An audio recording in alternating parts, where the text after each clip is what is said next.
Dans ce monde, plusieurs espèces différentes parcourent la planète, chacune avec ses propres forces et capacités spéciales, et puis il y a des humains comme Lett, qui sont pratiquement inutiles. Un jour, Lett quitte son domicile dans l'espoir de devenir aventurier et se rend dans la grande ville pour s'inscrire. À son arrivée, il rencontre l'une des réceptionnistes qui l'aide à s'inscrire. Comme c'est la première fois qu'il s'inscrit à la guilde, elle lui dit qu'il commencera au rang F et, pour s'en assurer, elle confirme que Lett sera complètement inutile. Elle lui demande s'il a au moins un don qu'il peut utiliser, et Lett lui répond avec enthousiasme que son talent est le jeu de hasard gacha. La réceptionniste reste figée un instant, pensant avoir mal entendu, mais c'est bien ce qu'il vient de dire. Lett a la capacité d'invoquer une roue gacha, et en appuyant dessus, il obtient à chaque fois un objet aléatoire. Il veut lui faire une démonstration, alors il appuie sur le bouton et l'objet qu'il reçoit est une fourchette tordue. Bon, écoutons-le. C'était probablement juste un coup de chance, alors il réessaie, mais cette fois-ci, il n'obtient que de la nourriture. Et ce n'est même pas de la bonne. La réceptionniste soupire et dit poliment à Lett qu'il ne sortira jamais du rang F avec un tel pouvoir. Lett lui demande s'il y a un travail qu'il peut accepter en tant que membre du rang F, et elle le dirige vers le tableau d'affichage où tous les emplois disponibles sont affichés. Mais en plus d'être inutile, il n'est jamais allé à l'école, donc il ne sait pas lire. La réceptionniste comprend sa situation. Alors elle sort une liste et dit à Lett que les meilleures options pour lui pour le moment sont les travaux de ramassage de bois, de transport de terre ou d'aménagement paysager, mais que le salaire est à peine supérieur au salaire minimum, donc il ne gagnera pas beaucoup. Lett répond qu'il sera heureux de le faire. Plus tard dans la journée, il se met donc à faire autant de travail manuel que son petit corps peut supporter, et à la tombée de la nuit, il a à peine gagné assez d'argent pour couvrir ses frais d'hébergement. Cependant, alors qu'il marche dans la rue, un groupe d'hommes bêtes passe par là et repère immédiatement Lett comme une proie facile. Il le bouscule donc intentionnellement et lui vole son argent. Lett les supplie de le lui rendre, car sans cet argent, il va devoir passer la nuit dans la rue, mais les hommes bêtes s'en moquent, et franchement, tout le monde s'en moque aussi, car les humains normaux sont au bas de la hiérarchie des espèces, et personne n'est prêt à prendre sa défense. Lett s'assoit dans la boue tandis que tous les passants le traitent de bon à rien sans raison, jusqu'à ce que quelqu'un s'arrête pour lui venir en aide. Lett prend la main de la femme, pensant qu'elle est une humaine comme lui, mais lorsqu'il se rend compte qu'il s'agit d'une elfe, il recule de peur, pensant qu'il va encore être victime d'abus. L'elfe lui dit qu'il n'a pas à s'inquiéter et, pour le prouver, elle s'agenouille dans la boue pour le serrer dans ses bras. Lett a du mal à croire qu'une elfe puisse traiter un humain comme lui avec autant de gentillesse, mais elle ne semble pas mentir, alors il décide de se laisser faire. Elle le présente aux autres membres de son groupe et lui explique qu'ils forment la Concorde des tribus, un groupe qui rassemble des membres des 9 races du monde entier dans le but d'éradiquer la discrimination entre les races. Le chef est un homme bête nommé Gourou, et l'elfe s'appelle Sacha. Ils comptent déjà des membres issus de la plupart des différentes races, il ne leur manque plus qu'un humain pour devenir leur 9e membre, et c'est pourquoi ils veulent demander à Lett de rejoindre leur groupe. Tout cela semble bien sur le papier, mais parmi toutes les personnes qu'ils auraient pu choisir, ils ont vraiment dû choisir un garçon de 12 ans sans défense et sans pouvoir pour rejoindre leur groupe spécial. Au moins, cette fois-ci, il n'y a pas d'huile pour bébé. À partir de ce moment-là, chaque fois que Concorde part en mission, Lett les accompagne en tant que porteur de bagages, mais il est toujours aussi inutile qu'avant, car, moins de 10 minutes après le début de la mission, il est presque tué d'un seul coup par un monstre serpent géant. Heureusement, Drago et Sacha parviennent à le sauver avant qu'il ne lui arrive malheur, mais Sacha lui dit qu'il doit vraiment se ressaisir, car c'est l'un des donjons les plus dangereux au monde et que tout ce qui s'y trouve peut littéralement le tuer. Il doit donc veiller à rester près de l'équipe. Lett s'excuse pour son erreur, mais Sacha ne veut pas qu'il se sente trop mal, alors elle lui demande simplement de s'approcher pour qu'elle puisse vérifier s'il est blessé ou non. Pendant qu'elle s'occupe de Lett, les autres s'approchent et se moquent de Sacha qui ne rate jamais une occasion de dorloter Lett. Ils ont terminé ici, alors le groupe continue à s'enfoncer dans le donjon avec Lett au centre afin qu'il ne lui arrive rien de mal, mais lorsqu'ils arrivent à une partie étroite du chemin, Gourou dit que ce serait un bon endroit pour s'arrêter.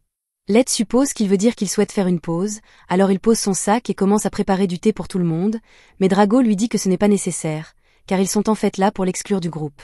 Lett n'en croit pas ses oreilles, il leur demande s'il s'agit d'une blague, mais littéralement tous les membres du groupe, y compris Sacha qui était si gentil avec lui il y a une minute, changent soudainement d'attitude et traitent Lett d'humain laid, stupide et bon à rien. Lett ne comprend pas ce qui se passe, alors il lui explique tous qu'ils ont fait semblant de l'aimer pendant tout ce temps, et que toute cette histoire de vouloir se débarrasser de la discrimination, c'était un mensonge éhonté. En fait, ce sont parmi les personnes les plus racistes que vous puissiez rencontrer, et il meurt d'envie de se débarrasser de Lett depuis le jour où il les a rejoints. Si tel est le cas, Lett demande alors pourquoi ils ont pris la peine de lui demander de les rejoindre, et Gourou lui répond qu'il ne s'intéressait à lui qu'à cause de son talent. Lett ne comprend pas ce qu'il veut dire, car son talent de gacha est aussi inutile que possible, mais même si c'est vrai, il est similaire à celui du maestro, et les supérieurs du Concorde voulaient voir si le talent de Lett allait évoluer vers quelque chose d'utile, alors on leur a demandé d'être gentils avec lui jusqu'à ce moment-là, même s'il n'en avait pas envie. Cependant, ses supérieurs ont récemment décidé que Lett était une cause perdue, et le groupe n'a donc plus aucune raison de faire semblant de s'intéresser à lui. Lett n'arrive pas à comprendre tout ce qu'ils viennent de dire, et le groupe se rend compte qu'il a peut-être laissé échapper trop d'informations, mais cela n'aura bientôt plus d'importance, car Lett ne sortira pas vivant de ce donjon. Ses yeux s'écarquillent dès qu'il les entend dire cela, et une seconde plus tard, Guru utilise ses griffes pour lui lacérer le visage, lui faisant clairement comprendre qu'ils ont vraiment l'intention de le tuer. Il se met à courir pour leur échapper, mais ils se contentent de rire et lui disent que même s'il parvenait à s'échapper, il finirait par mourir aux mains d'un monstre au hasard dans le donjon. Cela dit, ils pensent qu'il sera beaucoup plus amusant de le tuer de leurs propres mains, alors Sacha prend son arc et lui tire dans la cuisse pour l'empêcher de s'échapper. Ils apprécient tous les cris de terreur de Lett, et Guru commence à le frapper pour le faire crier davantage, mais les autres lui disent d'arrêter car leur histoire de couverture est que Lett a été tué par une attaque surprise de monstres, ils ne peuvent donc pas lui infliger de blessures suspectes. Lett essaie désespérément de ramper pour s'enfuir, car il ne veut pas mourir ici, mais avec sa jambe blessée, Guru lui dit qu'il n'a aucune chance de s'échapper. Malgré tout, il continue d'essayer de s'enfuir et par chance, il parvient à déclencher un piège de téléportation. Le piège l'envoie directement à l'un des étages les plus profonds, où Lett est désormais à l'abri des membres de Concorde, mais cela ne signifie pas pour autant qu'il va survivre. Il est bien conscient de sa faiblesse et sait qu'il est fichu dès qu'un seul monstre apparaîtra. Il essaie d'accepter le fait que c'est la fin, mais il ne comprend pas pourquoi tout cela lui arrive. Au cours des 4 dernières années, tous les membres de Concorde l'ont traité avec respect et gentillesse, mais tout cela s'est avéré être un mensonge. Ils l'utilisaient simplement parce qu'ils pensaient qu'il était un maestro, et lorsqu'ils ont découvert qu'il ne l'était pas, ils ont essayé de le tuer en lui riant au nez. Ils refusent catégoriquement de les laisser s'en tirer comme ça. Peu importe la difficulté, il jure qu'il sortira d'ici vivant et qu'il les tuera tous, même si c'est la dernière chose qu'il fera. Cependant, à ce moment précis, Lett entend quelque chose s'approcher derrière lui et, à sa grande horreur, il découvre une chimère de niveau 1000 qui le fixe du regard. Même les aventuriers les plus forts n'ont que quelques centaines de niveaux, et il n'a jamais vu un monstre comme celui-ci auparavant, ce qui signifie qu'il a dû être téléporté dans l'une des parties les plus profondes de l'abîme. Alors que le monstre s'approche de lui, il se pisse presque dessus de peur, car il sait qu'il n'a aucune chance de vaincre cette créature. Tout ce qu'il a pour l'instant, c'est son pouvoir gacha, qui n'a jamais vraiment fait ses preuves en matière d'utilité. Il n'a pas d'autre choix, alors il commence à appuyer frénétiquement sur le bouton, espérant que cela le sauvera, et miraculeusement, alors que le monstre se jette sur lui, sa roue gacha se transforme et une fille magnifiquement faite apparaît, détruisant le monstre en un instant. Lett est sans voix après ce qu'il vient de voir, alors il reste assis là tandis que la fille s'approche de lui. Elle s'agenouille devant Lett et pose sa main sur sa joue pour soigner sa blessure, car elle ne pouvait supporter la vue de telles cicatrices sur son beau corps. Lett est stupéfait, car toute la douleur a disparu. La servante l'appelle « maître » et lui demande son nom. Il lui répond qu'il s'appelle Lett, et sur le champ, elle jure de le servir avec une loyauté éternelle pour le reste de sa vie. Elle s'appelle Mei, elle est connue sous le nom de servante Everseeking et son niveau est supérieur à 9000. Elle dit qu'elle est une servante ultra rare issue de la compétence gacha de Lett, et que son existence même est liée à lui. Mais Lett a du mal à comprendre tout cela, car il a toujours pensé que sa compétence gacha était complètement inutile, et qu'il était donc impossible qu'une personne aussi extraordinaire que Mei puisse en sortir. Mei lui demande la permission d'évaluer sa capacité afin de pouvoir déterminer sa véritable nature. Lett est surpris d'apprendre que Mei possède une capacité d'évaluation, mais elle lui précise qu'il ne s'agit que d'une de ses nombreuses compétences. Lett lui dit qu'elle est libre de l'évaluer, alors elle commence le scan et est vraiment impressionnée par ce qu'elle voit. La compétence gacha de Lett comporte des dizaines de couches de protection, de sorte que seules les personnes du niveau de Mei sont capables d'en voir les véritables capacités. D'après ce qu'elle peut en juger, elle peut être utilisée un nombre illimité de fois. Les récompenses qu'elle génère dépendent de la densité de mana environnante et vont des rangs extra et super ultra rares à normal et erreur. Lett ne comprend pas vraiment ce dont Mei parle. Alors elle lui explique qu'il y a toujours du mana présent dans l'atmosphère, mais que la densité de mana à la surface est assez faible, ce qui réduit à presque zéro les chances de débloquer une récompense utile comme Mei. Cependant, dans les profondeurs d'un donjon comme celui-ci, la densité de mana est incroyablement élevée, donc la probabilité de réussite d'une invocation augmente de manière exponentielle. Mei suppose que Lett a dû s'aventurer intentionnellement dans les profondeurs du donjon pour révéler le véritable potentiel de son don, mais cela est loin d'être la vérité.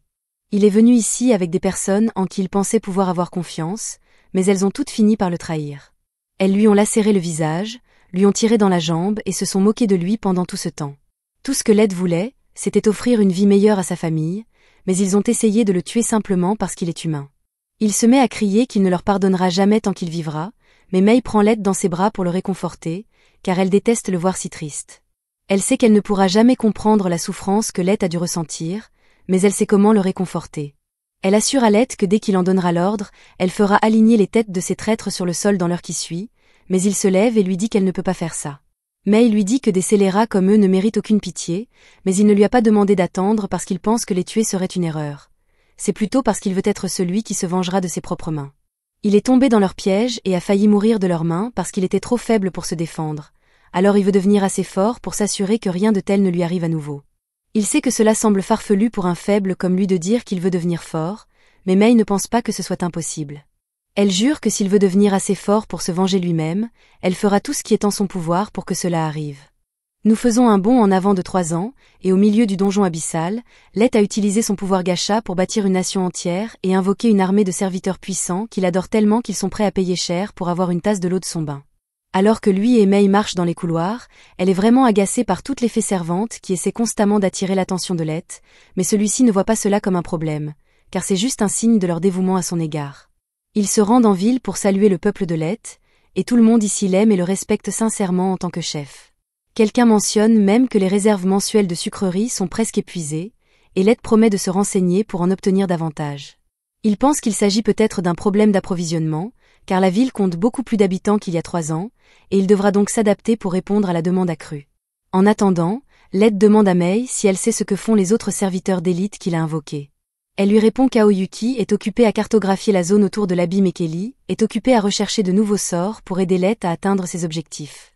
Il est reconnaissant que tout le monde fasse autant pour l'aider, mais Mei n'a rien mentionné à propos de Nazuna, alors il se demande ce qu'elle fait ces derniers temps. Mei explique que Nazuna se contente pour l'instant de patrouiller à l'intérieur du château, mais ce n'est pas parce qu'ils ont besoin de sécurité supplémentaire à l'intérieur, c'est parce qu'elle est trop bête pour aider à quoi que ce soit qui n'implique pas de combat. Pendant ce temps, à l'intérieur du château, nous voyons Nazuna se promener joyeusement dans les couloirs sans se soucier de rien, mais tant qu'elle ne cause pas de problème, il la laisse généralement faire ce qu'elle veut. Quant à Lett, c'est l'heure de sa séance d'entraînement quotidienne, il va donc retrouver l'un de ses serviteurs d'élite, Jacques. Même s'il dispose de tous ses puissants subordonnés pour le protéger, il veut quand même être assez fort pour se débrouiller seul, alors il sort souvent s'entraîner avec Jacques, et après 3 ans de cette routine, il est capable de lui tenir tête. De retour au château, Nazuna continue d'errer sans but jusqu'à ce qu'elle tombe par hasard sur quelques servantes chargées du ménage aujourd'hui. Elle leur dit qu'elle est en mission de patrouille très importante, et les servantes lui répondent toutes qu'elle fait du très bon travail, mais elles essaient en réalité de la flatter pour qu'elle leur rende service, et cela fonctionne. Maintenant qu'elle est de bonne humeur, elles lui disent qu'il y a un endroit spécial qu'elles aimeraient qu'elle patrouille pour elle, et Nazuna accepte sans hésiter d'écouter leur demande. Quelques minutes plus tard, Nazuna frappe à la porte de la chambre de Lett, mais à sa grande surprise, c'est Mei qui lui ouvre. Elle demande à Nazuna ce qu'elle fait là, et Nazuna répond fièrement qu'elle est en patrouille, ce qui est techniquement vrai, mais maintenant qu'elle y pense, elle se demande ce que Mei fait dans la chambre de Lett, alors qu'il est censé s'entraîner avec Jacques en ce moment. Mei essaie de trouver une excuse et dit qu'elle était juste en train de nettoyer la chambre de Lett pendant son absence, mais pendant qu'elle parle, Nazuna parvient à se faufiler à l'intérieur, et il est évident que Mei n'était pas vraiment en train de nettoyer. En fait, si Nazuna devait deviner, elle dirait que Mei était en train de se rouler sur le lit de Lett et de renifler son oreiller jusqu'à il y a quelques instants. Mei panique et dit que cela faisait simplement partie de sa technique spéciale pour faire le lit, et Nazuna ne remet pas en question une seule seconde à quel point cela semble stupide, alors elle commence à féliciter Mei pour son excellent travail. En parlant de travail, elle se souvient enfin que les fées domestiques lui ont demandé de transmettre un message à Mei, qui dit en substance qu'elles en ont assez qu'elle monopolise la chambre de Lett tout le temps, car elles veulent aussi renifler, je veux dire, nettoyer ses affaires. Nazuna ne comprend pas vraiment pourquoi elles en font toute une histoire, mais Mei comprend parfaitement le message. Alors elle donne une petite récompense à Nazuna pour la remercier de sa peine et la renvoie. Maintenant qu'elle a transmis le message, elle se rend à la pâtisserie pour s'acheter une friandise avec l'argent que Mei lui a donné, puis elle tombe par hasard sur Aoyuki sur l'une des terrasses. Nazuna est surprise de la voir ici, car elle pensait qu'Aoyuki était en mission de surveillance, mais celle-ci se contente de miauler, et Nazuna n'a aucune idée de ce qu'elle veut dire. Lett est généralement capable de déchiffrer la signification de ces miaulements, mais Nazuna suppose qu'Aoyuki veut qu'elle détruise toute la forêt sans raison. Nazuna le ferait certainement si personne ne la corrigeait, alors Aoyuki est obligée de sortir de son personnage et de parler normalement pour dire à Nazuna qu'elle est juste venue lui remettre une partie de la carte qu'elle a terminée. Nazuna rit et dit à Aoyuki qu'elle aurait dû le dire dès le début, alors elle prend la carte et part continuer sa patrouille. Sa prochaine étape est la salle du trône, et après s'être assurée qu'il n'y a personne aux alentours, elle commence à serrer le trône de Lett dans ses bras, car elle ne l'a pas vu de toute la journée. Mais alors qu'elle est en train de le faire, elle entend soudain un grand craquement et réalise avec horreur qu'elle vient de casser l'aile d'un des éléments du trône. Elle va avoir de gros ennuis si quelqu'un s'en aperçoit, alors elle le répare frénétiquement juste assez pour qu'il se casse dès que quelqu'un d'autre le touchera, puis elle s'enfuit en courant.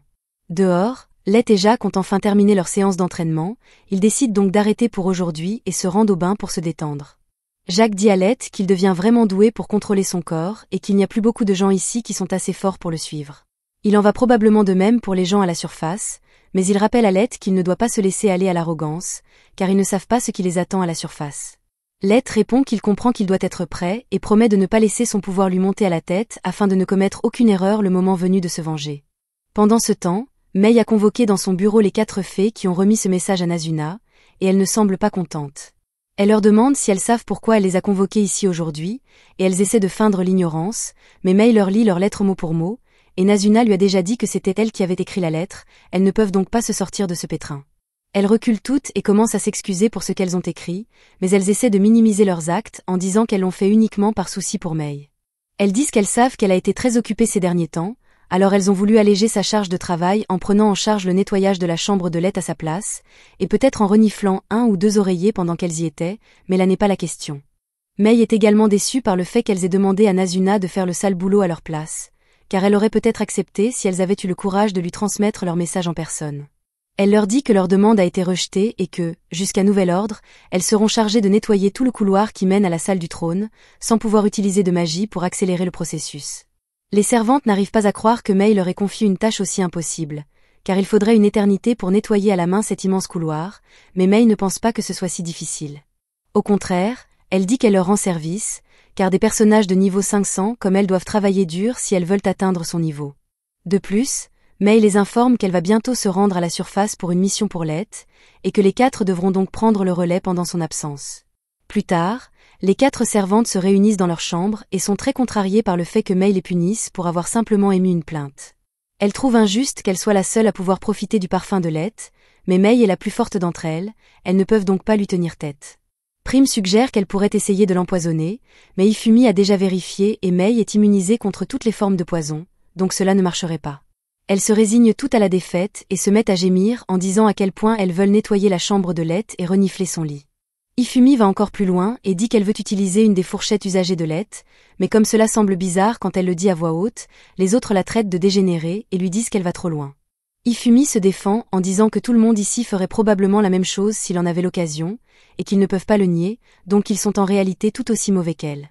Maintenant qu'ils y réfléchissent, Mei n'est pas beaucoup mieux qu'eux puisqu'elle était dans le lit de Lett plus tôt dans la journée, et le fait qu'elle ait été la première que Lett ait invoquée signifie que pendant qui sait combien de temps, elle et Lett étaient seules dans le donjon, et à ce moment-là, le niveau de Lett était si bas qu'il n'aurait pas pu se défendre contre les monstres, alors il s'est probablement accroché à Mei pendant tout ce temps.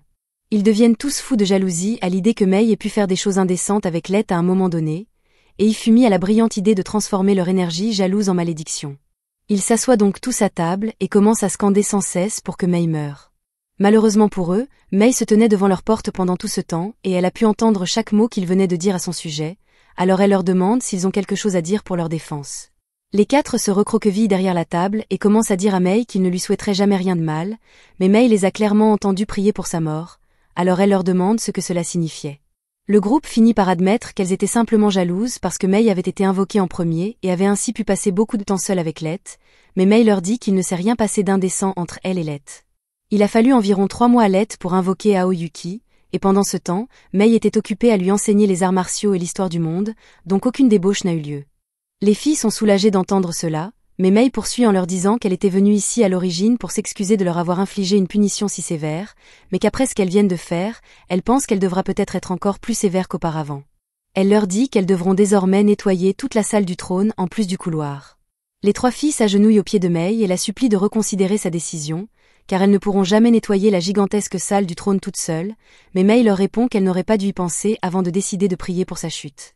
Ils sont contraints de se mettre immédiatement au travail, et à ce rythme, ils devront peut-être travailler toute la nuit pour tout finir, mais alors que Ifumi dépoussière le trône, l'aile du luminaire cassé tombe et ils se taisent tous en réalisant à quel point ils sont dans le pétrin. Pendant ce temps, Nazuna est allongée dans son lit, sans se soucier de rien. Le lendemain matin, Light sort et rencontre Aoyuki, Nazuna et Ellie devant le portail d'entrée. Nazuna est particulièrement excitée de voir Light, car elle n'a pas pu lui parler du tout hier. Light veut aller droit au but, mais à ce moment-là, un chien de chasse apparaît de nulle part, et même si Light est assez fort pour ne pas être menacé, il se met à trembler de peur en se souvenant du jour où il a failli mourir à cause d'un de ses chiens. Les autres sont furieux qu'un simple chien ose effrayer leur seigneur, alors ils commencent à discuter de plans pour exterminer son espèce. Le chien n'a encore rien fait, mais il comprend qu'un seul faux pas signifierait sa fin, alors il se couche sur le sol et commence à gémir pour sauver sa vie. Light dit aux autres qu'il n'y a pas lieu de s'énerver autant, car il va bien, et il va même caresser le chien pour leur montrer qu'il ne le dérange pas. Il s'excuse auprès du chien de l'avoir effrayé, et s'il n'était pas intervenu, ils auraient en fait exterminé toute son espèce sans hésitation.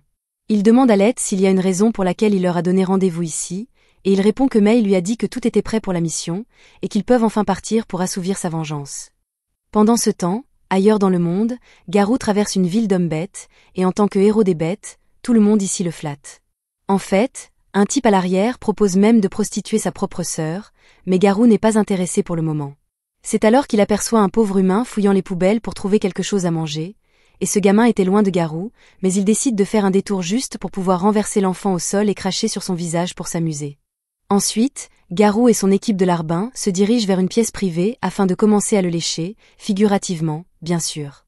Ils lui disent qu'ils trouvent incroyable qu'il soit passé d'un pauvre enfant des taudis de bêtes à favori pour devenir le prochain chef. Même le chef actuel du village a reconnu sa puissance, alors il lui demande comment il a réussi à aller aussi loin. Garou se vante en disant qu'il utilise simplement son instinct pour choisir les meilleures missions pour lui-même, comme celle qu'il a prise il y a 3 ans. Il a été bien payé pour faire partie d'un groupe prétendument œuvrant pour l'unification des races, et tout ce qu'il avait à faire était de finir un humain soupçonné d'être un maître. Il n'a jamais vraiment confirmé si Light était mort ou non, mais vu sa faiblesse, il n'avait aucune chance de survivre tout seul là-bas, donc il pense qu'il est préférable d'oublier ce morveux. Cependant, un moment plus tard, Mei entre dans la pièce et s'enquiert de Light. Les larbins de Garou crient qu'elle n'a pas le droit de lui parler ainsi, mais Garou dit que ce n'est pas grave car il aimerait savoir de quoi elle veut lui parler. Mei explique qu'elle est une servante au service de Lord Light, et elle invente une histoire, affirmant que Light est de sang noble et qu'elle a cherché partout sur le continent. Garou est sceptique puisque les personnes qui l'ont engagé pour cette mission ont fait une vérification approfondie des antécédents de Light, et Light lui-même n'a jamais rien mentionné concernant une quelconque noblesse. Mais Mei ressemble définitivement à une servante de riche noble, donc il voit là une bonne opportunité de se faire de l'argent. Il lui demande ce qu'elle lui veut, alors Mei dit qu'elle a récemment découvert que Light serait apparemment mort dans le donjon il y a 3 ans, et elle aimerait que Garou la conduise à son dernier emplacement connu pour qu'elle puisse lui rendre hommage. Elle propose même de le payer en or massif pour sa peine, mais les sens de Garou l'avertissent que toute cette histoire est un piège. Cela lui semble bien trop louche qu'elle soit prête à payer autant juste pour qu'il la guide dans le donjon. Cependant, puisque Mei a l'air d'une femme humaine ordinaire, Garou chasse ses inquiétudes car il est impossible qu'un humain puisse le battre. Il accepte de la conduire au dernier emplacement connu de Light, mais il dit qu'il ne fait pas ça pour l'argent. Il fait ça parce que Light était un bon ami à lui, et il veut aider de toutes les manières possibles. Mei sait que tout ce qu'il vient de dire est complètement bidon, mais elle doit rester dans son rôle, alors elle le remercie. 1 mois plus tard, le groupe approche de l'endroit où Light a disparu. Cependant, Garou n'a pas l'intention de respecter les termes de l'accord, donc dès qu'ils arriveront sur place, il prévoit d'attaquer Mei et de la laisser mourir de la même manière que Light. Une fois arrivé à l'endroit, Mei tombe à genoux, désespérée à l'idée de l'impuissance que Light a dû ressentir à ce moment-là.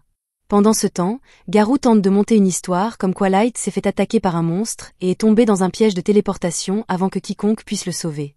Mais pendant qu'il parle, plusieurs de ses hommes commencent à bloquer la sortie pour que Mei ne puisse pas s'échapper une fois qu'ils attaqueront. Ils sont sur le point de lui sauter dessus, mais Mei dit soudain que si seulement elle avait été avec Light depuis le début, il n'aurait pas été trompé et trahi par de si viles raclures. Dès qu'il entend dire cela, Garou panique et recule car personne à part les autres membres du groupe et les supérieurs ne sait ce qui s'est vraiment passé ici. Il exige de savoir comment elle a découvert cela et l'accuse d'être un espion d'une des autres races. Mais Mei se sent insultée par cette déclaration. Elle est et sera toujours une servante dédiée à servir Lord Light de tout son être, et que Garou suggère qu'elle est autre chose est un crime punissable de mort. Garou sent une pression terrifiante émaner de Mei, et même si elle n'est qu'une humaine, son instinct lui dit de fuir cet endroit immédiatement. Cependant, alors que Mei était sur le point de perdre son calme et de tapisser le mur de sang d'homme-bête, Light apparaît et lui dit d'arrêter parce que Garou est sa proie à lui. Garou et ses hommes sont stupéfaits, aucun d'eux n'avait entendu Light approcher. Garou n'en croyait pas ses yeux, il n'avait même pas envisagé la possibilité que Light ait pu survivre. Light dit négligemment qu'il est de retour pour se venger, mais Garou commence à rire car il trouve hilarant qu'un humain de niveau 15 comme Light pense être assez fort pour se venger de quelqu'un comme lui qui est niveau 150. Garou ne sait pas comment Light a réussi à aller aussi loin, mais il est sûr que s'il tue Light et rapporte sa tête maintenant, il sera promu chef en un rien de temps. Light soupire et lui demande s'il ne va vraiment pas lui demander comment il a réussi à survivre avant de recourir à la violence, mais Garou suppose simplement que Light a eu de la chance et a été sauvé par Mei après avoir été téléporté, ce qui est en fait exactement ce qui s'est passé. Garou ordonne à ses hommes d'attaquer Light, alors deux se précipitent immédiatement pour frapper. Mais avant qu'ils ne puissent s'approcher trop, leurs têtes sont soudainement séparées de leur corps par Mei. Les hommes restants de Garou ne peuvent même pas suivre les mouvements de Mei, alors ils commencent à paniquer, mais Garou leur dit de se calmer car il est sûr que ce n'était qu'un coup de chance. Pendant ce temps, Light remercie Mei d'avoir pris l'initiative de le protéger, mais il dit qu'il peut se débrouiller tout seul à partir de maintenant, donc il veut juste qu'elle garde la sortie et s'assure que personne ne parte. Garou dit à ses hommes qu'il n'y a pas de quoi s'inquiéter car ils ne peuvent pas perdre face à une paire d'humains inférieurs, mais Light commence à en avoir marre d'entendre Garou continuer à dire à quel point il est meilleur que les humains alors qu'en réalité, c'est lui le faible ici. Garou n'y croit pas une seule seconde car il est bien connu que tous les humains sont faibles et ont peu de mana comparé aux autres races, donc il ne pourrait jamais être plus fort que lui. Si c'est ce qu'il croit vraiment, alors Light lui demande pourquoi deux de ses hommes ont la tête qui roule par terre s'ils sont tous plus forts que lui, mais Garou rejette cela en disant que c'est une erreur d'inattention. Lui et ses sbires sautent alors sur Light, qui ferme calmement les yeux et leur donne une leçon tout en levant à peine un doigt. Garou tombe au sol, les yeux exorbités, car il vient de recevoir un coup plus dur que jamais auparavant, et il n'a même pas pu le voir venir. Light se tient au-dessus de lui et lui demande si c'est vraiment le meilleur que lui et sa soi-disant race supérieure puissent accomplir, mais Garou ne supporte pas que Light le regarde de haut, alors il décide d'utiliser son atout maître et fracasse un collier au sol, invoquant un fan-rire de niveau 500 pour s'occuper de Light à sa place. Il crie fièrement que c'est la fin du chemin pour Light, mais Light lui dit que le niveau 500 est encore bien trop faible pour être un défi pour lui. Garou pense que Light a dû devenir fou de peur. Il est impossible qu'il puisse vaincre un fan-rire tout seul. Il lui dit de s'agenouiller et de supplier s'il veut une mort sans douleur. Light voit que la différence de puissance n'a pas encore été comprise, alors il pose son bâton et dit à Garou qu'il ne bougera pas de cet endroit, donc il est libre de le frapper avec sa meilleure attaque. Garou est toujours convaincu que Light doit bluffer, alors il charge le souffle de la bête hurlante de son fan-rire et frappe Light avec assez d'énergie pour vaporiser une petite forteresse. Cependant, quand la poussière retombe, Light est toujours debout, indemne et immobile. Il trouve un peu gênant que Garou se soit tant vanté à propos d'une attaque qui n'a presque rien fait. Il trouve aussi bizarre que Garou continue d'appeler son invocation un fan-rire alors qu'il est à peine assez fort pour être classé comme un bébé fan-rire. Il sort alors une carte d'invocation et dit qu'il va montrer à Garou à quoi ressemble un vrai fan-rire, juste avant d'invoquer un dieu loup. C'est un fan-rire de niveau 9000 qui dépasse tout ce que Garou a jamais vu de sa vie. Et après que Light lui ait ordonné de s'occuper de l'invocation de Garou, il souffle littéralement un peu d'air en direction du loup de Garou qui se retrouve soudainement gelé dans un bloc de glace. Voir Light sortir négligemment un loup capable de surpasser sans difficulté son invocation, fait enfin réaliser à Garou à quel point il est foutu. Mais Light lui dit que le dieu loup n'était que pour la démonstration car il aurait pu s'occuper de l'invocation de Garou tout seul s'il avait voulu. Pour rendre la différence de force absolument claire, Light active son écran de statut pour montrer à Garou qu'il est actuellement niveau 9999. Garou est maintenant absolument terrifié car il ne savait même pas que les niveaux pouvaient monter si haut, et il commence à penser que Light est un imposteur. Mais peu importe que ce soit le vrai Light ou non, car il va certainement le tuer vu la tournure des événements. Il jette ses armes et sa fierté et commence à supplier Light d'épargner sa vie. Il dit qu'il ne faisait que suivre les ordres de son pays et qu'il ne l'aurait jamais trahi autrement. Il lève les yeux, espérant que Light aura pitié de lui, mais avant tout cela, Light dit qu'il a quelques questions pour Garou. Premièrement, il l'interroge sur les maîtres que ses supérieurs lui ont demandé de trouver, mais Garou dit qu'il ne sait pas réellement ce que c'est. Light lui demande alors pourquoi ces mêmes supérieurs ont ordonné à Garou et aux autres de le tuer après avoir confirmé que Light n'était pas un maître, mais Garou n'a vraiment aucune information. Il a juste obéi aux ordres. Light demande alors au reste des hommes bêtes s'ils savent quelque chose sur les maîtres, et ils mentent tous en disant que oui, espérant que Light les épargnera. Mais à l'instant suivant, Mei les tranche tous en morceaux pour avoir osé énoncer des mensonges devant leur Light. Light se retourne alors vers Garou et dit qu'il a une dernière question à poser, mais au cas où il penserait à mentir, il devrait savoir que l'œil du jugement de Mei peut dire s'il est honnête ou non, et il n'aimera pas ce qui se passe si elle découvre qu'il ment. Puisque l'intuition de Garou est si aiguisée, Light lui demande s'il pense qu'il serait possible de gagner une guerre contre les nations de la surface telle qu'il est maintenant. Garou hésite et déglutit, mais il finit par dire à Light que sa force incroyable lui donnerait certainement un avantage au début de la bataille, mais qu'il finirait par perdre. Il n'est toujours qu'une seule personne, donc gagner une guerre entière contre des nations qui ont d'innombrables soldats, armes et objets à leur disposition serait pratiquement impossible. Garou pense que Light sera contrarié par la réponse qu'il vient de donner, mais Light peut dire que Garou disait la vérité, et il s'y attendait déjà. Cependant, il dit qu'il a quelque chose à montrer à Garou, alors il sort une carte de téléportation et transporte Garou et Mei jusqu'à la salle du trône. Garou se couvre la tête de peur car il ne sait pas ce que Light a prévu pour lui, mais quand il ouvre les yeux, il reste sans voix en voyant l'armée de Light dans toute sa gloire. Light marche jusqu'à son trône, et une fois là, il demande à tous ses subordonnés d'afficher leur niveau pour que Garou puisse voir à quel point ils sont puissants. Horrifié, Garou découvre que la plupart de l'armée de Light est au-dessus du niveau 5000, et même les plus faibles sont encore niveau 1500. Maintenant que Garou a vu sa véritable puissance militaire, Light lui demande s'il serait possible de gagner une guerre contre la surface avec une armée comme celle-ci, et l'expression sur son visage en dit long à Light. Maintenant qu'il a confirmé qu'il peut gagner, en récompense, Light dit qu'il va pardonner à Garou pour toute la douleur qu'il a causée à l'époque. Light dit qu'il va infliger à Garou une souffrance constante qui le fera supplier la mort, et Garou sait qu'il ne peut rien y faire car à ce stade, Light pourrait tout aussi bien être un dieu de la destruction. Le lendemain, Light retourna dans son village natal pour retrouver sa famille et l'emmener dans sa cité souterraine, mais malheureusement, à leur arrivée, il ne trouva qu'un tas de décombres et de chair en décomposition. Apparemment, le village avait été détruit environ 6 mois auparavant par des forces inconnues, et personne n'avait été épargné. Light fouilla le village à la recherche de cadavres afin de pouvoir leur offrir des funérailles dignes, et à son grand soulagement, il ne trouva aucun corps appartenant à ses frères et sœurs. Il en conclut donc qu'il devait être encore en vie quelque part. Cependant, ses parents n'eurent pas cette chance.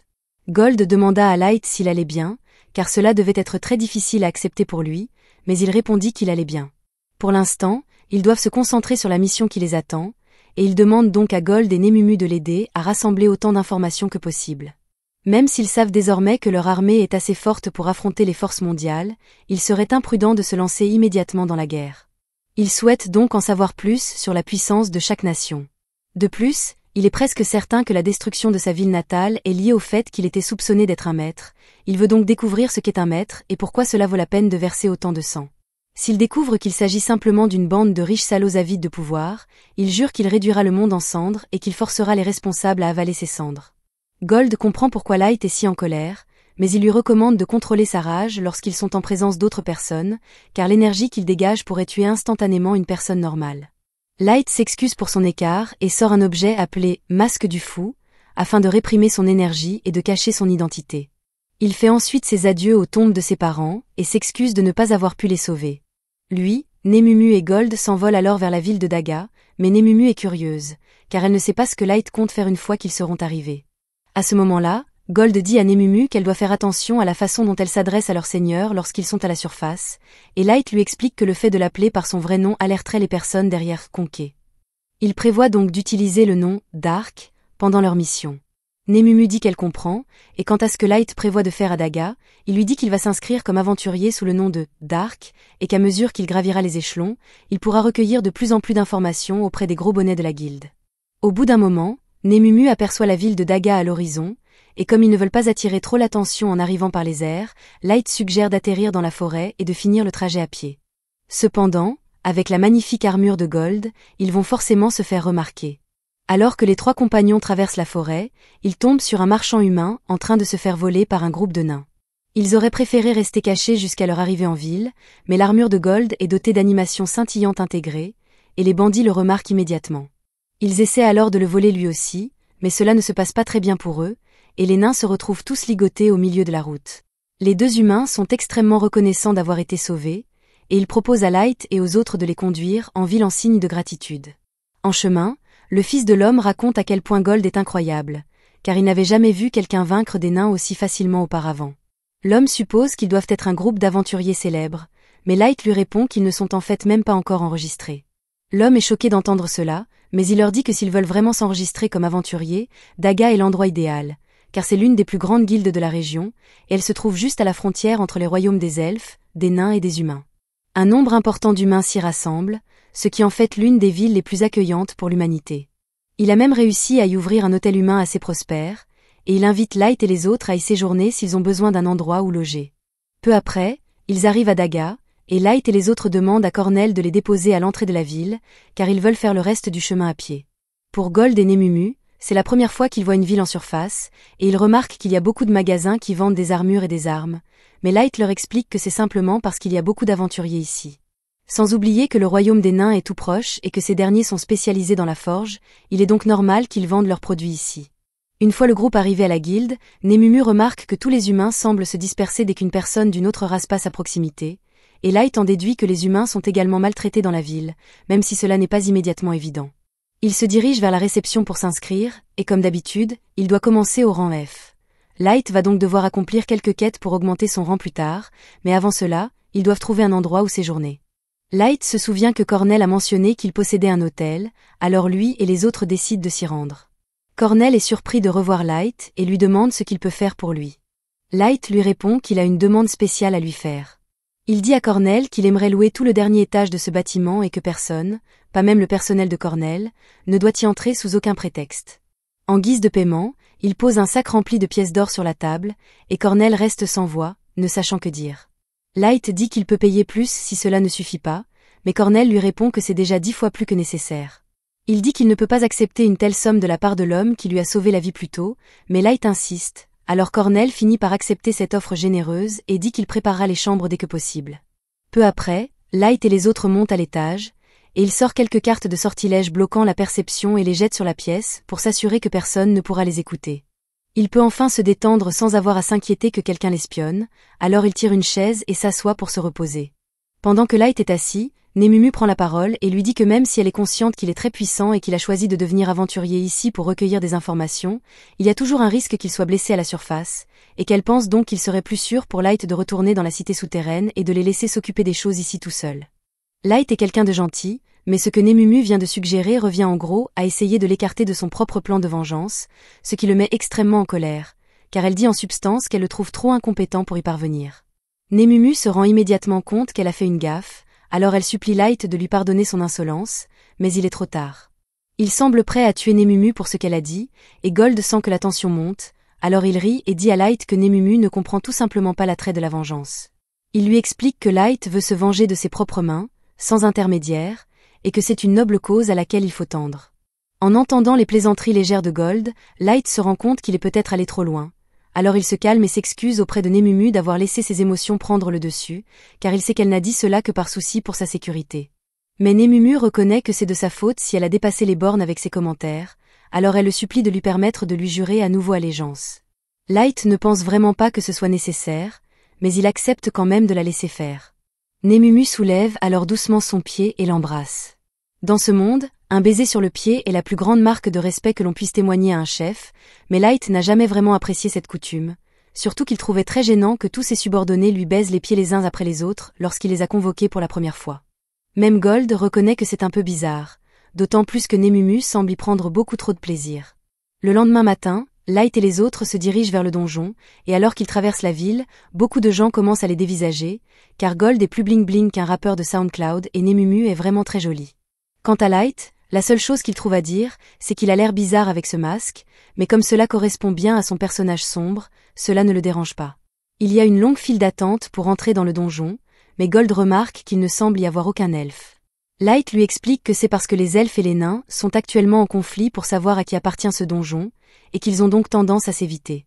Némumu félicite Light d'avoir toujours la réponse parfaite à toutes les questions, et il apprécie le compliment, mais il lui demande si elle a vraiment besoin de se tenir si près de lui tout le temps, car sa poitrine lui écrase l'arrière de la tête.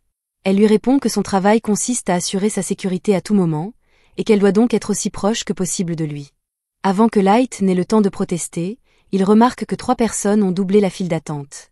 Le plus petit est probablement un serviteur, et le deuxième semble être quelqu'un ayant reçu un entraînement modéré, mais quant au type devant, Light peut voir que tous ses mouvements sont vifs et précis, même avec l'arme encombrante qu'il porte sur le dos. C'est sans aucun doute un combattant chevronné, et quelques-uns des autres humains ont trop peur pour l'affronter, car il risquerait d'être abattu pour avoir osé lui parler. Cependant, Light n'a pas à s'inquiéter de cela, alors il affronte l'elfe et lui dit qu'il est impoli de passer devant tout le monde comme ça. L'elfe se met en colère lorsqu'il se rend compte qu'un humain ose lui parler, alors il saisit son épée, mais l'aîné qui l'accompagne lui dit que cela ne vaut pas la peine de faire tout ce tapage pour une chose pareille, alors le guerrier accepte de retourner à la fin de la file d'attente. Cependant, en passant devant Light, il l'avertit qu'il fera en sorte qu'il regrette de lui avoir manqué de respect. Une fois l'elfe parti, Les autres humains dans la file félicitent Light d'avoir tenu tête à ce tyran, et les enfants de tout à l'heure viennent le remercier personnellement, car il n'avait pas eu le courage de le faire. Light leur dit qu'il n'y a pas lieu de le remercier, car il n'a agi que dans son propre intérêt, mais ils lui sont tout de même reconnaissants. À ce moment-là, l'un des enfants prend la parole et demande à Gold si son armure est vraiment en or, car tout le monde ici est curieux, mais avant que Gold ne puisse répondre, Nemumu leur dit qu'aucune partie de l'armure de Gold n'est en réalité en or, sinon elle serait trop fragile pour offrir une quelconque protection. L'enfant s'apprête alors à demander si Gold la porte uniquement pour attirer l'attention, mais ses amis l'en empêchent, car ce serait une question impolie.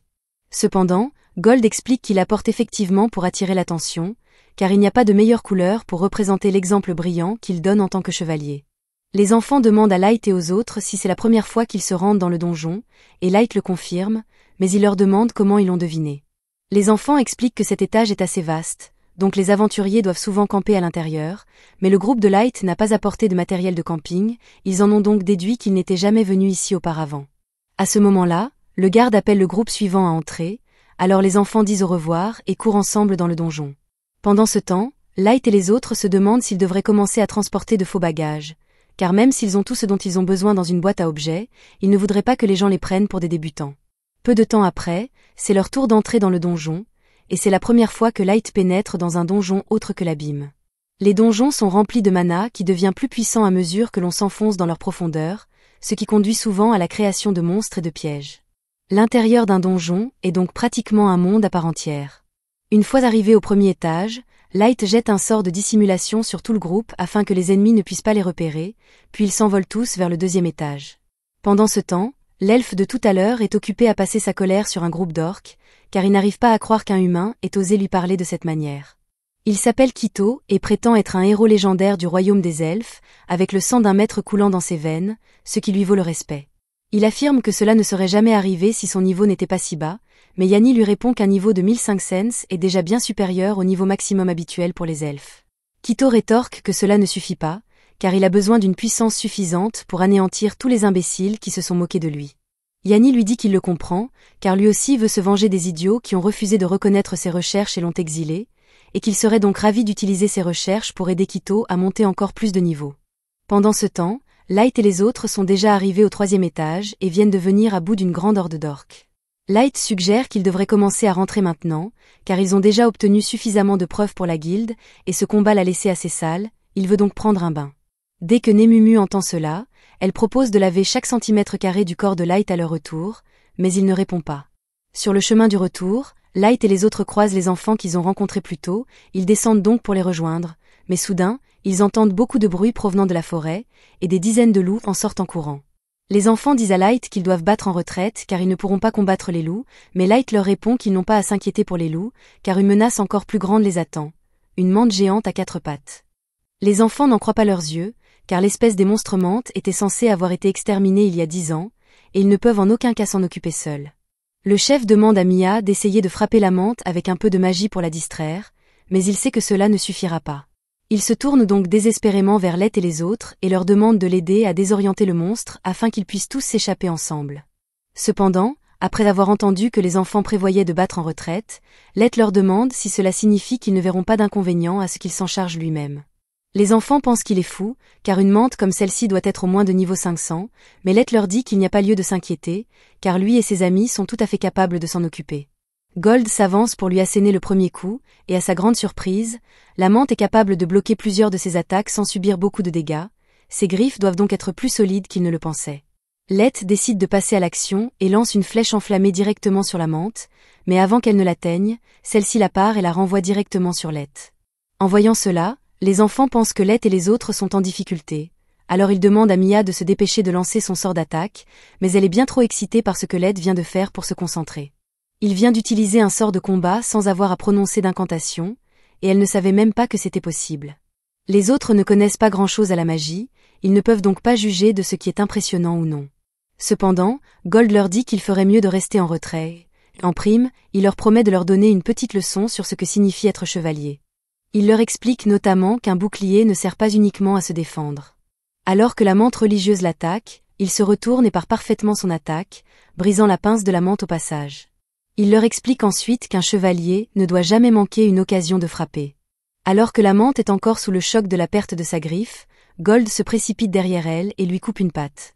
Let intervient alors avec d'autres flèches enflammées, mais cette fois-ci, lorsque la mante les dévie, les flèches changent simplement de trajectoire et lui transpercent le dos. Let a pris le contrôle des flèches, donc désormais, quoi que fasse la mante, elles atteindront toujours leur cible. Tous les membres de la mante finissent par être arrachés, et elle réalise qu'elle n'a aucune chance de vaincre Let, alors elle s'enfuit vers la forêt. Let est surpris qu'elle soit assez intelligente pour décider de battre en retraite, mais il ne va pas la laisser s'échapper après tout ça. Il lance un mur de feu devant la mante pour l'empêcher d'atteindre la forêt, et Mia est complètement bouleversée, car elle n'a jamais vu personne utiliser une magie tactique aussi étendue et instantanée. La mante n'a plus nulle part où aller, mais elle a toujours ses ailes, alors elle s'envole dans le ciel pour tenter une dernière fois de s'échapper. Cependant, avant qu'elle ne puisse s'enfuir, Nemumu saute à sa poursuite et la découpe en morceaux dans les airs. Après son retour au sol, Gold lui dit qu'elle a fait une erreur, ce qui l'énerve car elle pensait avoir fait exactement ce que Let voulait en détruisant la mante, mais Gold lui fait remarquer qu'elle a également détruit toutes les parties de valeur, et qu'il leur est désormais impossible de vendre quoi que ce soit à leur retour en ville. Nemumu réalise rapidement qu'elle a vraiment tout gâché, alors elle commence immédiatement à supplier Let de lui pardonner, mais il lui dit que ce n'est pas grave. Pendant ce temps, les enfants se tiennent tous à l'écart, se demandant s'ils ont vraiment vu un humain vaincre une mante quadrisite ou s'ils ont tout halluciné. Quelques minutes plus tard, en fouillant dans la bave de la mante, les enfants trouvent par hasard sa gemme magique, qui, par chance, est encore intacte. Let pourra donc la présenter comme preuve de son exploit. Mais avant qu'ils ne partent, l'un des enfants s'approche de lui et lui demande s'il fait partie d'un célèbre groupe d'aventuriers ou quelque chose du genre, car il semble bien trop fort pour être un débutant. Cependant, Let leur apprend qu'ils sont tous effectivement classés F, et les enfants ne savent plus quoi croire. Maintenant que le combat est terminé, Mia utilise sa magie pour créer une boule d'eau et propose à Let de l'utiliser pour se laver et se débarrasser de la substance visqueuse de la mante. Let lui est reconnaissant d'utiliser son précieux mana pour lui permettre de se laver, mais elle répond que c'est le moins qu'elle puisse faire. Comme il se fait tard, le chef demande à Let et aux autres s'ils souhaitent camper avec eux pour la nuit, en partie parce qu'il est dangereux de se promener une fois la nuit tombée, mais aussi parce que Mia souhaite vraiment parler de magie avec Let. Comme cela ne présente aucun danger, Let accepte de rester. Pendant que le groupe mange, Mia pose toutes sortes de questions à Let sur son passé, mais comme il ne peut pas vraiment lui révéler ses plans, il invente une fausse histoire et dit que ses deux parents étaient de puissants mages, ce qui explique pourquoi il est si doué pour lancer des sorts sans incantation. Cela semble logique pour Mia, mais son frère dit qu'il ne comprend toujours pas pourquoi c'est si impressionnant. Après l'avoir entendu dire cela, elle se lance dans une longue tirade sur l'incroyable magie de Let. Il existe 3 grandes catégories de magie. La magie de combat, qui peut être utilisée sur une seule cible. La magie tactique, qui affecte une large zone, comme le pare-feu utilisé précédemment par Let. Et enfin, la magie stratégique, qui a le potentiel d'affecter le monde à l'échelle globale. Elle permet notamment de créer des tremblements de terre ou des chutes de météorites, mais nécessite généralement qu'un groupe de mages d'élite réunissent leur mana et récitent des incantations pour y parvenir. Pour les autres races, lancer des sorts avancés est facile, mais les humains, en revanche, sont rarement capables d'accomplir une telle chose. C'est pourquoi elle était si étonnée qu'un humain comme Let puisse réaliser un tel exploit. Le frère de Mia ne comprend toujours pas grand-chose à la magie, mais d'après ce que Mia lui a dit, il se rend compte que Let doit être vraiment incroyable. Cependant, il dit à Mia de se féliciter elle aussi, car sa magie était suffisamment bonne pour lui valoir d'être recommandée à l'Académie de magie par le Dachi. Cela attire l'attention de Let, qui demande s'ils font référence à celle qui est en charge de la nation formée conjointement par les 9 races, la Principauté des 9. Mia le confirme, et Gold reconnaît qu'elle doit être une magicienne talentueuse pour avoir été reconnue par la Principauté. Le frère de Mia est d'accord, mais malheureusement, leurs 2 parents sont morts d'une épidémie, elle n'a donc pas pu se permettre d'aller à l'Académie, et ils ont été obligés de créer un groupe d'aventuriers avec 2 de leurs amis d'enfance, Jinra et Wardy, juste pour pouvoir survivre. À l'heure actuelle, leur objectif est de gagner suffisamment d'argent en explorant des donjons pour envoyer Mia à l'Académie, mais Mia dit qu'elle est heureuse de passer du temps avec eux, et qu'ils n'ont donc pas besoin de se surmener pour elle. Son frère lui assure qu'il ne fera rien d'imprudent, et voir Mia et son frère parler ainsi rappelle beaucoup à Let le temps qu'il passait avec sa petite sœur. À ce moment-là, Mia et son frère demandent à Let pourquoi il a décidé de devenir aventurier. Il invente alors une histoire et leur raconte que ses parents sont morts dans un incendie et qu'il a été gravement brûlé, et qu'il cherche donc une potion magique pour se soigner. Cela semble vraiment difficile, et personne ne sait plus quoi dire. Jinra n'aime pas cette tension, alors il se lève et demande si Gold et Nemumu sortent ensemble. Nemumu se met immédiatement sur la défensive et répond qu'elle ne sortirait jamais avec quelqu'un comme Gold, tandis que Gold, beaucoup plus calme, dit qu'il n'est pas intéressé par une femme aussi immature que Nemumu. Pendant que les deux se disputent, Ailleurs dans le donjon, Quito est occupé à tuer des orques afin d'obtenir les échantillons dont Yanni a besoin pour son expérience visant à dépasser les limites imposées à chaque race. Maintenant qu'il a suffisamment de matériel magique, il dit que tout ce dont il a besoin, c'est d'un cobaye humain, et Quito sait exactement qui il veut traquer pour l'expérience. Quelque temps plus tard, Lett se rend à la guilde pour échanger sa dernière récolte de pierres magiques. Une foule importante se forme autour de lui, car personne n'a jamais vu quelqu'un revenir avec autant de gemmes magiques. Après avoir vaincu la menthe, Lett et les autres se sont fait un nom dans la ville, et les gens appellent désormais leur groupe Black Matley. Les réceptionnistes ont commencé à les traiter beaucoup mieux ces derniers temps, et Lett est heureux de recevoir toute cette attention, car c'était son objectif depuis le début. Alors que lui et les autres se dirigent vers le donjon, un homme sur la route l'interpelle soudainement, et Nemumu se met immédiatement sur la défensive, mais l'homme dit qu'il ne cherche pas à causer des problèmes. Il dit s'appeler Sullivan et que son ami est Gilbert. Ils ont entendu dire que Lett et son groupe avaient réussi à vaincre une menthe quadrisite et à atteindre le 5e étage, alors quand il l'a vu passer, il a tenu à lui parler. À ce moment-là, le reste du groupe de Gilbert et Sullivan leur dit qu'il est temps d'entrer dans le donjon, alors ils disent au revoir à Lett et se dirigent à l'intérieur. Lett trouve ça cool de donner de l'espoir aux autres humains de la ville, mais il y a plein d'autres races qui sont jalouses de son pouvoir et pensent qu'il est un imposteur. Il s'attendait un peu à ce qu'il refuse d'accepter ses exploits, mais il va devoir les forcer à le reconnaître en leur montrant des résultats indéniables.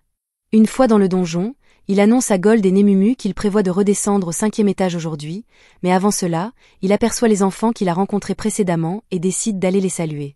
Mia et les autres sont surpris de voir Lett, car cela fait longtemps qu'ils ne se sont pas croisés, mais le frère de Mia dit que c'est le moment idéal, car Mia a quelque chose à lui donner. Mia est un peu nerveuse au début, mais elle tend à Lett un petit coquillage contenant une pommade qu'elle a fabriquée elle-même. Elle se souvient qu'il avait mentionné avoir de graves brûlures sur tout le corps, alors elle l'a préparé pour aider à soulager un peu la douleur. Lett est très reconnaissant de ce geste gentil, même s'il se sent un peu coupable de lui avoir menti au sujet de ses brûlures. Pour se rattraper, il décide de lui rendre l'appareil et sort l'un de ses objets pour l'offrir à Mia. C'est un bracelet, et il est vraiment très joli, alors Mia hésite à accepter un cadeau aussi précieux. Lett lui dit que son cadeau lui a vraiment fait chaud au cœur, et qu'il veut donc le lui offrir en guise de remerciement. Elle accepte le cadeau avec joie, et dit à Lett qu'elle le chérira pour toujours. Mais après le départ de Lett et des autres, Nemumu lui demande s'il est sûr qu'il était judicieux de lui donner un objet de classe SS aussi facilement. Ce bracelet était un bracelet à souhait, et, selon la volonté de celui qui le porte, il peut réaliser un petit miracle. Lett a donc pensé que ce serait un excellent cadeau pour quelqu'un comme Mia. Peu de temps après, ils arrivent au 5e étage, qui est entièrement recouvert de neige. Cela joue en leur faveur, car la neige leur sert d'excellente couverture. Lett dit donc à Gold et Nemumu qu'ils sont chargés de traquer Yanis pendant son absence, puis il active un objet de téléportation qui le renvoie dans sa salle du trône, dans la cité souterraine. Là, il savoure une bonne tasse de thé et demande à son équipe où en sont les opérations de vengeance. Ellie lui répond qu'elle a presque tout préparé et qu'ils pourront passer à la phase suivante d'ici peu. Lett est ravie de l'apprendre et dit à Ellie qu'elle est libre d'utiliser toutes les ressources nécessaires pour que tout se passe bien. En attendant, il demande à Mai de continuer à gérer les affaires ici, dans l'abîme, et à Aoyuki de poursuivre ses missions de reconnaissance. À ce moment-là, Nizuna lui demande s'il y a quelque chose qu'il souhaite qu'elle fasse en attendant, et Lett ne sait pas vraiment quoi répondre, car Nizuna est plutôt inutile pour tout ce qui ne concerne pas la lutte contre les monstres, mais il ne veut pas non plus la mettre à l'écart, alors il lui dit de rester en attente pour protéger la ville au cas où un méchant puissant ferait son apparition. Cela lui suffit, et elle jure que personne ne passera devant elle pendant qu'elle monte la garde. Lett est impatient que son plan se mette en œuvre, car il veut savourer l'expression misérable sur le visage de Sacha lorsqu'il la confrontera. Pendant ce temps, ailleurs dans le donjon, Gilbert et Sullivan avaient installé leur campement et monté la garde pendant que les autres membres de leur groupe dormaient. À un moment donné, Sullivan a dû aller faire pipi, alors il s'est éloigné un instant dans la forêt, mais à son retour, il a vu la tête décapitée de Gilbert gisant sur le sol, avec Quito debout au-dessus de lui. Les deux autres ont également été tués dans leur sommeil, et Quito explique clairement qu'il agit ainsi par pure haine envers l'espèce humaine dans son ensemble. Sullivan est furieux de ce que Quito a fait, mais il est assez intelligent pour savoir qu'il n'a aucune chance contre lui. Il lance donc une bombe fumigène et se met à courir pour pouvoir retourner à la guilde et rapporter ce qui s'est passé. Il pense avoir de bonnes chances de s'échapper, car la plupart des sorts magiques sont inutiles si l'on ne sait pas où se trouve son adversaire. Cependant, il est soudainement frappé dans le dos par quelque chose, et lorsqu'il lève les yeux, il voit Quito chevauchant un overboard magique. Il est ensuite assommé un instant plus tard par Yannick, qui reproche à Quito d'avoir tué tous les humains alors qu'il avait clairement demandé de les capturer vivants. Quito ne voit pas où est le problème, car cela n'a aucune importance s'il a tué quelques humbles humains, et ce n'est pas comme si Yannick se souciait vraiment de leur vie. Mais il a besoin d'autant de cobayes que possible, car ses recherches sont actuellement instables, et Sullivan est voué à mourir des effets secondaires bien avant que Yannick ne les perfectionne. Ils doivent donc trouver d'autres cobayes humains. Peu après, à la surface, Nemumu se dispute avec la réceptionniste de la guilde pour essayer d'obtenir une promotion pour Light. Mais bien que la réceptionniste soit consciente de la force de Light, elle a déjà fait une exception en le promouvant récemment du rang F au rang D, et trop peu de temps s'est écoulé pour qu'elle envisage une autre exception. Elle lui dit toutefois que s'il accomplit à nouveau quelque chose d'extraordinaire, la guilde n'aura d'autre choix que de le promouvoir. Light décide donc de tenter sa chance. Après avoir fouillé les environs toute la journée, il trouve un tract mentionnant un tueur d'aventuriers inconnus. Traquer ce tueur devrait être un exploit suffisant, il décide donc de se lancer à sa poursuite. Cependant, il n'a aucune piste à suivre, ce qui rend la tâche difficile. Gold lui suggère d'utiliser son pouvoir gacha pour obtenir une carte qui l'aidera à retrouver le tueur, mais Light lui répond que les cartes qu'il obtient sont complètement aléatoires, et que les chances qu'il reçoive une carte de pistage sont donc très minces. Dans ce cas, Nemumu demande s'il ne devrait pas retourner dans l'abîme pour trouver quelqu'un qui aurait des compétences plus adaptées à la traque, ce qui semble être une bonne idée, mais cela prendrait trop de temps, et il ne veut pas perdre trop de temps à attraper le tueur. Celui-ci semble cibler exclusivement les humains, et il ne veut pas laisser cela impuni. À ce moment-là, les trois sentent une faille spatiale s'ouvrir dans la pièce, ce qui signifie que quelque chose est sur le point d'apparaître. Ils se mettent donc en formation de combat et attendent de voir ce que c'est.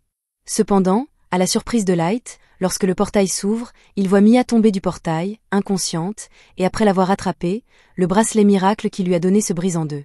Light n'a aucune idée de ce qui lui est arrivé, mais il sait que cela doit être grave. Il la porte donc jusqu'à son lit et, ce faisant, l'entend marmonner qu'elle doit se dépêcher de lui dire quelque chose. Il jette un sort de guérison sur Mia pour l'aider à se remettre, mais elle n'est toujours pas en état de parler.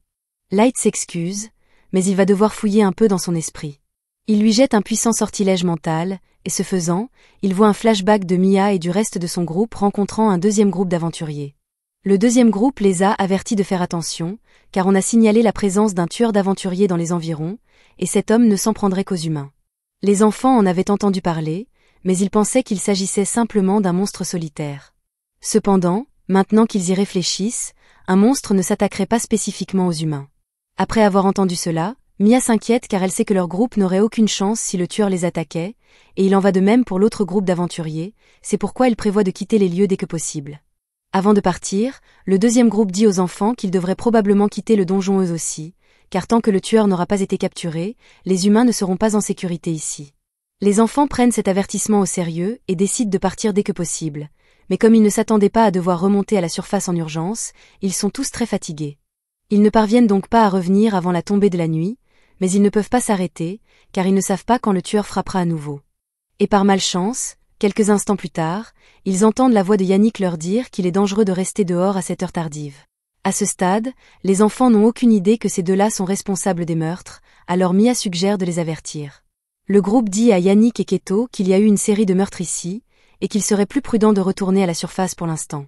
Keto et Yannick les remercient pour cette information précieuse, et au début, les enfants sont soulagés, pensant que cela signifie qu'ils sont juste des aventuriers normaux comme eux.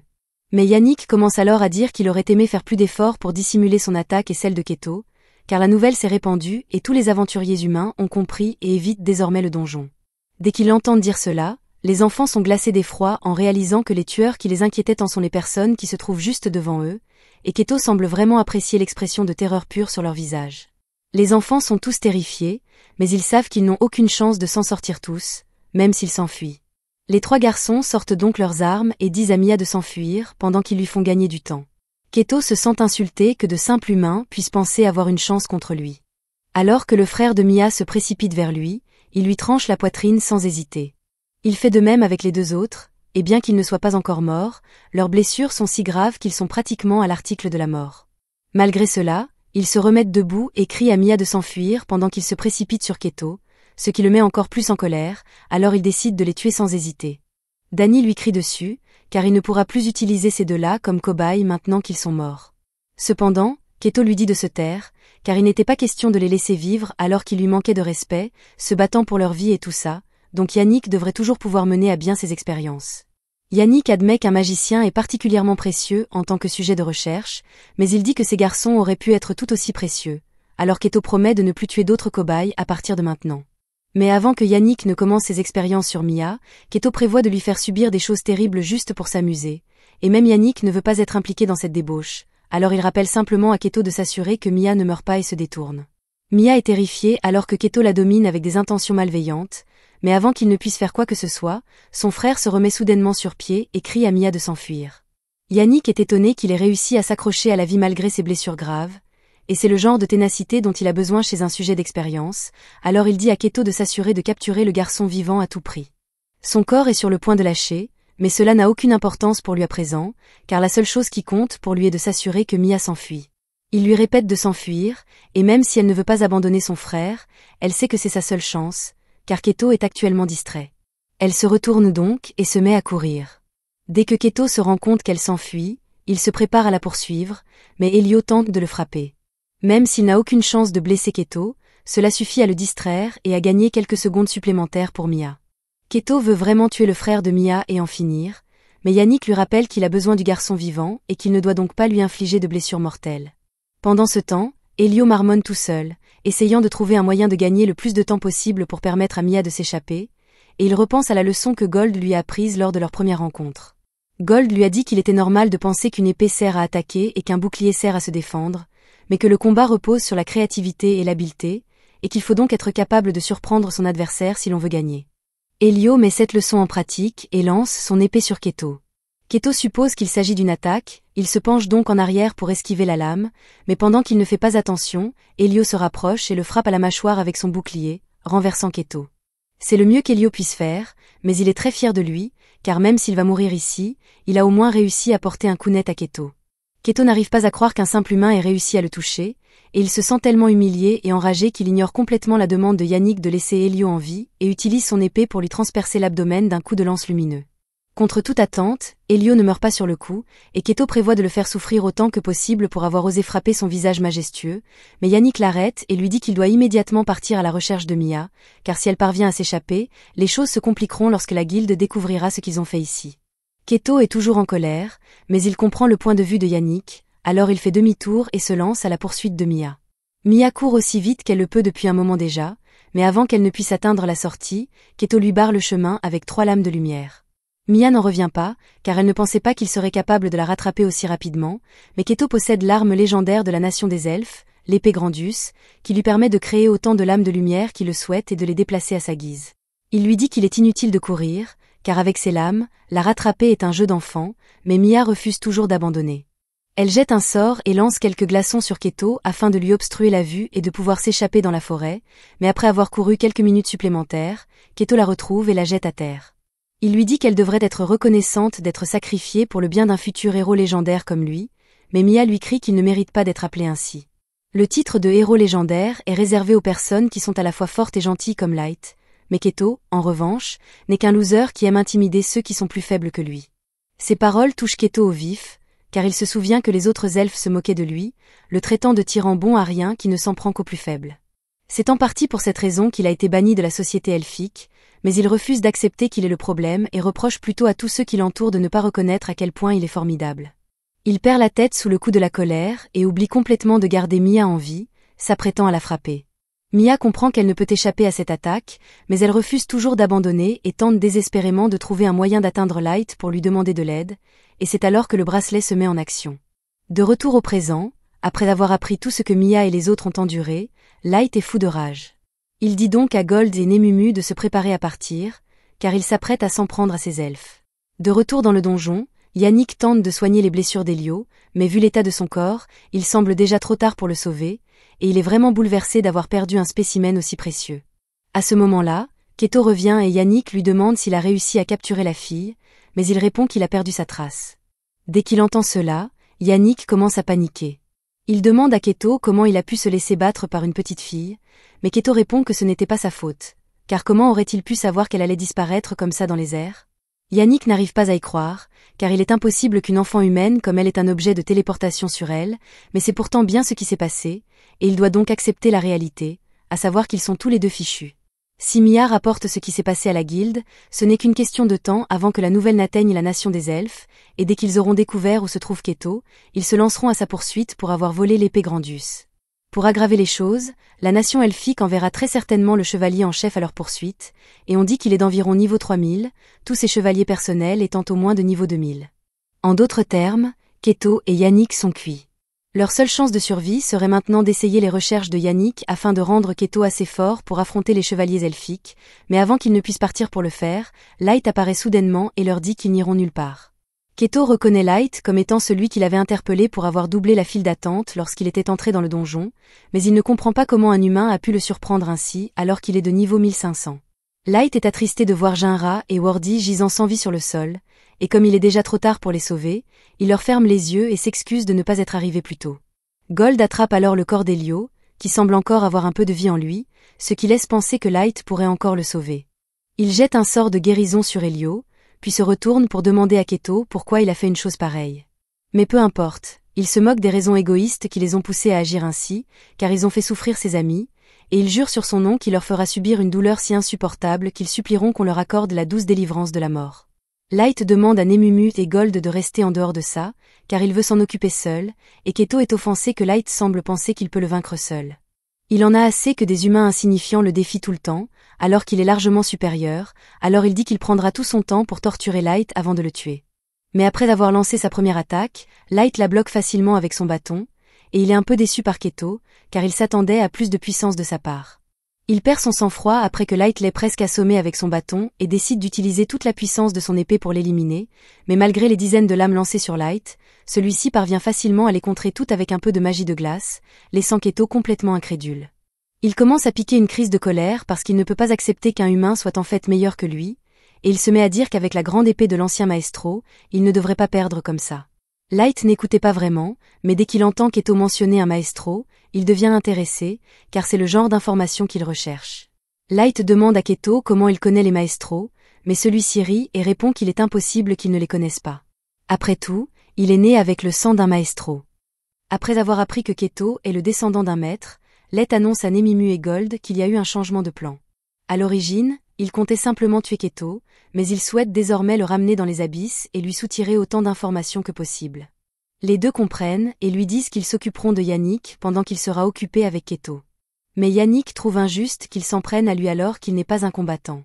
Cependant, il a prévu quelque chose pour ce genre de situation, et il attire leur attention sur les deux serviteurs derrière lui, qui commencent à se transformer, révélant qu'ils sont le résultat de l'expérience hybride humain-monstre de Yannick. Il se met alors à pérorer sur la façon dont il a combiné des humains et des monstres afin de dépasser les limites naturelles de leur corps, et il aurait fait bien plus que cela, mais il faut beaucoup de cobayes humains pour créer un hybride stable, alors il prévoit de rassembler encore plus d'humains pour faire des expériences dès qu'il en aura l'occasion. Nemumu, Gold et Let sont dégoûtés par les actions de Yannick, mais ce qui est encore plus horrible, c'est que Let reconnaît l'un d'entre eux. C'est l'homme qu'il a rencontré en ville il y a quelque temps, et il regrette de ne pas avoir pu le sauver des expériences tordues de Yannick. Mais il ne peut plus rien faire pour le sauver, alors Let demande à Nemumu et Gold de mettre fin aux souffrances des monstres. Nemumu et Gold tranchent sans effort les corps des hybrides pour mettre fin à leurs souffrances, mais Yannick affiche toujours ce sourire suffisant et leur dit qu'ils n'ont pas encore gagné. Il a conçu les monstres pour qu'ils puissent se régénérer après avoir subi des dommages, ils vont donc devoir faire beaucoup plus que cela s'ils veulent tuer les hybrides. Let commence à s'inquiéter un peu pour Nemumu et Gold, mais il n'a pas le temps d'aller voir comment ils vont car Keto continue de lancer des coups d'épée. Nemumu et Gold essaient de frapper les hybrides à plusieurs reprises, mais quoi qu'ils fassent, les monstres continuent de se régénérer. Yannick les traite d'imbéciles pour avoir pensé pouvoir vaincre ses créations. Nemumu et Gold en ont assez d'écouter les bavardages incessants de Yanu et ne veulent pas prolonger les souffrances de ces malheureux humains. Ils décident donc d'utiliser leurs coups spéciaux pour mettre fin rapidement à leurs souffrances. Ils enduisent tous deux leurs armes de mana et frappent les hybrides, et Yannick recommence à se moquer d'eux, car il pense qu'ils n'ont aucune chance de tuer ces monstres, mais il se rend alors compte que les hybrides ne se relèvent pas et qu'ils lui semblent bien morts. Il commence à paniquer car il ne peut pas croire que tous les fruits de ses recherches puissent être effacés si facilement, mais alors qu'il se tient debout devant les cendres de ses victimes, Nemumu arrive par derrière et lui donne un coup de pied dans les parties pour être sûr de ne plus avoir à écouter ses absurdités. Quant à Let, il domine Keto avec sa magie depuis un certain temps déjà, et chaque fois qu'une attaque est sur le point de l'atteindre, Keto prend un air terrifié. Let trouve cela amusant, car Keto se comportait de manière arrogante il y a un instant. Keto refuse de laisser un humain sans valeur le mépriser, alors il se relève et active la forme ultime de l'épée sacrée, enchantant la lame avec plusieurs types de magie et étendant sa portée d'attaque effective. Let est quelque peu impressionné, car l'épée semble incroyablement polyvalente, mais aussi cool qu'elle puisse paraître, Keto vise très mal et ne parvient pas à toucher Let. Il commence à se plaindre que Let est un lâche parce qu'il esquive les attaques et dit que Let serait mort s'il avait réussi à le toucher. C'est un peu le but des esquives, mais Let décide de faire plaisir à Keto et reste immobile, lui disant de frapper de toutes ses forces. Keto pense que Let est devenu fou, mais il ne peut pas laisser passer cette occasion, alors il lève son épée et saute en l'air pour porter un coup précis à Let. Mais même si le coup d'épée a bien atteint sa cible, il n'a pas eu beaucoup d'effet. Keto n'en revient pas, car il devrait être impossible pour un humain d'encaisser un coup direct de Grandus. Et pour bien montrer la différence de force entre eux, Let dit à Keto qu'il peut continuer à essayer s'il le souhaite. Keto frappe Let à plusieurs reprises, mais aucune de ses attaques ne cause le moindre dommage, jusqu'à ce que Let, lassé d'être frappé, brise l'enchantement de Grandus. Il frappe alors Keto à l'estomac et l'envoie valdinguer d'un coup de poing au visage. Lorsque Keto cesse enfin de rouler sur le sol, son visage est défiguré et Let se tient au-dessus de lui d'un air menaçant. Il dit qu'il a beaucoup de questions à poser à Keto, donc il ne le tuera pas tout de suite, du moins pas avant qu'il ait souffert plusieurs fois plus que ce qu'il a fait subir à toutes ses victimes. Keto comprend que Let ne bluffe pas et qu'il n'a aucun moyen de se sortir de cette situation, alors il se résout à supplier pour avoir la vie sauve. Il dit à Let qu'il vient de la nation elfique et qu'il était autrefois le prochain capitaine des Chevaliers Blancs, et qu'il lui donnera toutes les informations qu'il veut s'il fait preuve de clémence. Keto a l'air vraiment pathétique à ce moment-là, et la vue de son visage énerve vraiment Let, car il se disait auparavant un héros légendaire, mais il abandonne si facilement. Un héros est censé se battre jusqu'au bout pour ce en quoi il croit, même lorsque les chances ne sont pas en sa faveur. Mais aussi arrogant soit-il, Keto n'a même pas pu le faire. Au contraire, Elio, Jinra et Wardy sont les véritables héros ici, car ils ont tenu tête à Keto et Yannick pour protéger Mera, même s'ils savaient qu'ils n'avaient aucune chance. Let s'excuse auprès des cadavres de Jinra et Wardy de ne pas avoir pu les sauver, mais il dit qu'il fera tout ce qui est en son pouvoir pour s'assurer qu'Elio survive, alors ils vont immédiatement retourner dans l'abîme. À ce moment-là, Keto prend la parole et demande ce qui va lui arriver. Let répond qu'il va le ramener chez lui avec Yannick, car il a beaucoup de questions auxquelles il souhaite obtenir des réponses.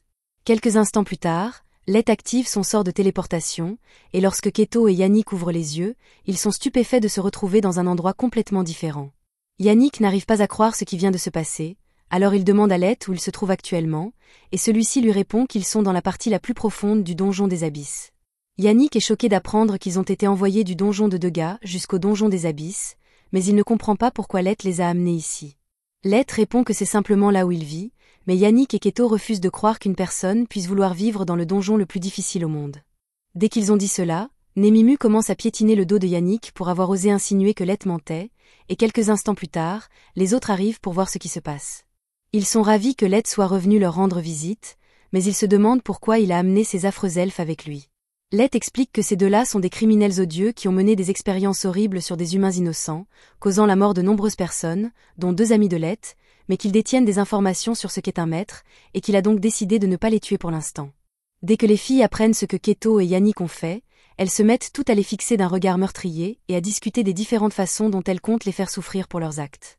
Let s'attendait à ce genre de réaction de leur part, mais il leur fait clairement comprendre qu'ils ne sont pas autorisés à tuer ces deux-là, tant qu'ils n'ont pas obtenu d'eux toutes les informations sur les maîtres, et ils acceptent tous de se retenir si c'est ce que Let souhaite. En attendant, Let demande à Gold de soigner Elio, et il veut que Nemimu l'accompagne car il prévoit d'organiser des funérailles dignes de ce nom pour Jinra et Wardy. Il s'apprête à partir, mais soudain, Yannick le supplie d'attendre et le prie de reconsidérer sa décision de le punir, car tout cela est la faute de Keto. Mais Keto répond que c'est Yannick qui est responsable, car c'est lui qui lui a dit qu'il pourrait l'aider à dépasser ses limites physiques s'il l'aidait à rassembler des sujets de recherche. Ils commencent à se disputer pour savoir à qui revient l'idée de tout cela, mais Let les interrompt et leur pose une question simple. Alors qu'ils se pavanaient comme des dieux, tuant et torturant les humains faibles comme des vers, ont-ils jamais fait preuve de pitié lorsqu'ils imploraient qu'on leur laisse la vie sauve ?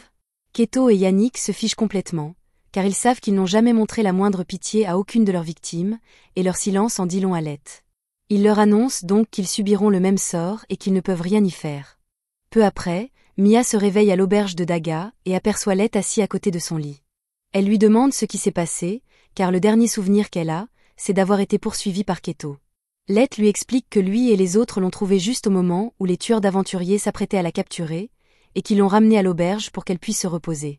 Let lui apprend également qu'ils ont réussi à soigner les blessures d'Elio et à lui sauver la vie, mais lorsqu'elle lui demande ce qui est arrivé à Jinra et Wardy, il n'a malheureusement pas de bonnes nouvelles à lui annoncer.